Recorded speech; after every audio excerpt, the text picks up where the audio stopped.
I'm with Rain Crew from the UK, London, East London. My name is FM. I've been dancing for about 15 to 16 years now. Pretty much been everything I do, what I live for. I love this stuff. I don't think I would do anything else if given a choice, to be honest with you.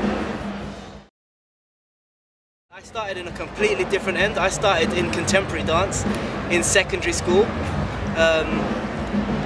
And then from there, in college, I started doing a bit of street dance and capoeira, Brazilian martial arts if you don't know. It's amazing. And yeah, from there I started blending it with breaking or b-boying, to be politically correct, but we all know what we're talking about. And yeah, I loved it. From then I've never looked back. I still dabble in other styles like pop-in, house, crump, just to have a laugh, because I love to dance. It's all about movement, you know. So, but if I was asked to be put in a style, I'd be like to be classed as a b-boy. Religion. I feel that that name kind of demises the concept of what I believe is to be life. General movement, the fact that we're all together through atoms, which means that we're no different from a tree, from a stone, from a rock, from the bench you sit on. We are all made from the same thing, which are atoms and particles, when you're broken down to the rawest materials. So religion puts an end to that by introducing stuff such as death and life. And them concepts there, I don't really myself personally believe in. I just believe energy can't be stopped, so therefore it continues and goes on. So I've been inspired by so many people, but to come up with your own original concepts is an amazing thing, and I feel I've hit a peak in my life where that's what makes me happy and that's what I do. So for me, it's not about religion, it's actually about life. And even B-Boy Mouse can quote this from the UK, yo. Life, living in fearless endurance. My guy can be a witness to it. It's not no religion, culture stuff, it's just your own individual path. Live it, love it. Every single person in this world knows that an action has a reaction and a consequence to every single action, and you are held accountable for it. My mom taught me that at a young age, and that's the one lesson that I believe helped me to grow up and develop to be the man I am. Like, you make choices in life, and whether you address them now or later, it's still your responsibility. Whether you run away from it, it's gonna catch up. Just deal with it right there and then it's dealt with, you know? So be accountable for your own actions. It's easier for people to accept a bad guy gone good than a good guy gone bad. So when I meet people for the first time, it's easier for me to be the bad guy, so that when they next meet me, if I'm the good guy, I'm gonna be accepted, because they always accept a good bad guy gone good. But if they meet a nice guy and one day I'm in a bad mood and I decide that I just don't want to talk to them, they'll take it as a negative. Rather than going, oh, I'm concerned about the person and maybe he's a bit depressed, I'll just leave him to his soul. Oh no, he's an ass, you know, sorry, but he's this and that. And all of a sudden this good guy is a bad guy, when he might just have an off day. Superheroes couldn't destroy a city and then come back and go, sorry, I had a bad day. But villains do it for years on end. They come back as a good guy and they throw a parade. That's the way the world is, man. It's crazy. Take responsibility for your own actions. I believe that every single day you're given is a gift, and that gift should be used the way you would use any gift. The same excitement that you get your first toy, your first car, your first anything, that excitement, and you don't ever let it go for a week. But yet every single day is another opportunity of life, and yet no one really grasps it and says, yeah, this is my day. I'm taking this and I'm making the most of it. A lot of the times I do it myself, please. I'm not a hypocrite, I'll tell you now I do it myself. But I'm open enough to say, yo, you alone can change this. I can't expect someone to come and say, yo, let's go and do this, let's go and have fun, because you end up sitting there and waiting for years until someone comes and says, let's do this. But the moment you say, I'm gonna do this, it's done, because you're doing it.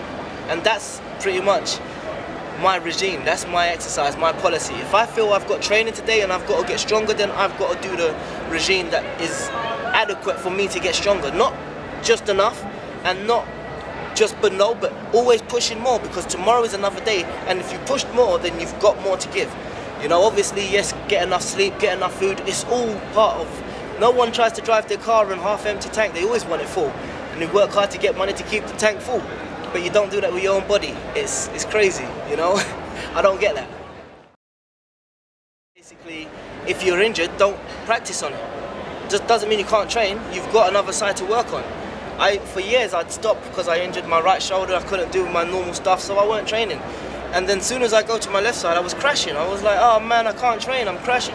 Well, when I first started on the right side, I was crashing. So let's crash on the left side till I stop crashing. Guess what? Once this is better, I've got 2 arms now. I'm twice the B-boy.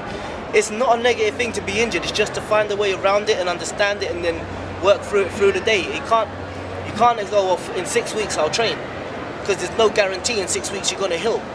So you've got to train and avoid the injury and, like, you know, just live it day by day. Take responsibility for your own actions. My connection to the music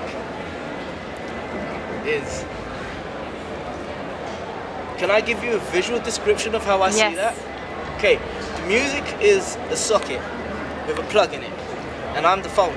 You can do everything with me. So you contact whatnot on the other with the phone, but without plugging that, it only lasts a certain amount of time. The music is that recharge for me. That music is what keeps me going every day. Without music, I don't think there'd be any point to me doing anything else. I clean to it, wash to it, dance to it. When music plays, you can see so much. You can close your eyes, see colours, you can picture what you want to do. Your only limit is your own imagination. And then after that, creating, you know, anyone who does have a religious prospect, creation, anywhere in any religion, culture will tell you that you was made to create. And what is an artist if it isn't creating? We're all artists in our own way, whether it's through photography, camera work, music, dance. We're all artists and we constantly create every single day. So your only limit is, what do you create? You can't say that a hard beat is green, because it won't work. It will tell you something like red or black or something passionate if it's a deep rumble of a bass or something like that. A violin may come across either like a gentle purple or a humming yellow. You know, it does. It tells you the colour it wants to be. And if you've got your eyes closed and you're tuned in properly, it all happens within. So it's almost like a spiritual level. Almost like the energy around you has become one with you. You're no longer listening to the music, but you're in the music. That's the only way I can explain it. When I say in it, it's the fact that to be part of something, you may not be a vital part, but to be in it, you're everything that's going on. So when you're in the music, if there's going to be a snare drum that hasn't appeared yet, you will still hit it because you know it's there, because you're in the music. Whereas if you kind of try to predict it or try to be part of, you might not know something's coming and try to jump to it and it might happen over there and then your set looks terrible or something. You've got to be in the music, literally in it. Every time you dance, you need to dance in the music. Every time you move, you have to have a rhythm. When you walk with a rhythm. Otherwise you wouldn't go nowhere. That's called standing still, you know? If you're not in the music, then you're either chasing it or you're leading it, and you look off either way. I know the old schoolers didn't really rock on beat, you know, but nowadays, this is what I feel. It's not even what people accept. It's just, this is how I feel comfortable in the music. Some people may move differently and say that my opinion is wrong, but then that's fine, because that is your opinion. So you're welcome to it. And again, living life, living in fearless endurance, just, that's my path. That's how I dance to the music. That's how I feel it. Nothing else can change that, because otherwise I wouldn't be me. It's quite simple. This is my second time here in Holland for IBE. I've been to Denmark, I've been to Paris. Just mainly like Eastern European countries, really, and London and around the UK. But I want to go so much further and do so much more, to be honest. It's crazy to try and explain what you've learned. Let's say from this weekend, what have I learned? I've learned that if you smile at someone, they will smile back. So try it more often. Coming from London, you don't do that often. And I think if we did try it, it might actually work. Because you get them people that do smile, we're diverse enough to get people that are used to smiling back. Yeah. Yeah, just simple things. Positivity can be taught. It's negativity was taught, so we just go and teach ourselves it. Positivity can be taught. It's just down to the individual to want to learn, to want to give back to the earth what is given to us, which is happiness and life, and to keep that going for the rest of our generations. It just takes you to be the change, that one act of kindness. So many people say it, but no one understands.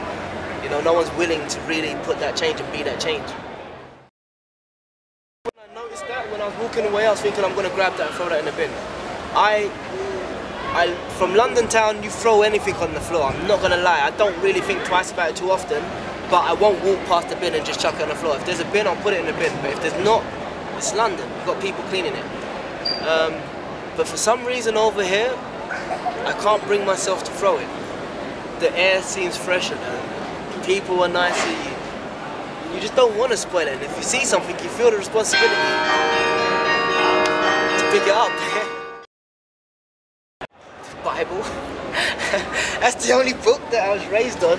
And that book turned its back on me. I'm joking, Mum. Yeah, no, I'm not joking. It's terrible.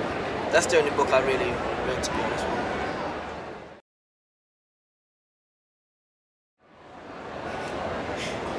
That is a very, very, very, very peculiar question, due to the fact that I am coming across some major decisions as of this weekend between,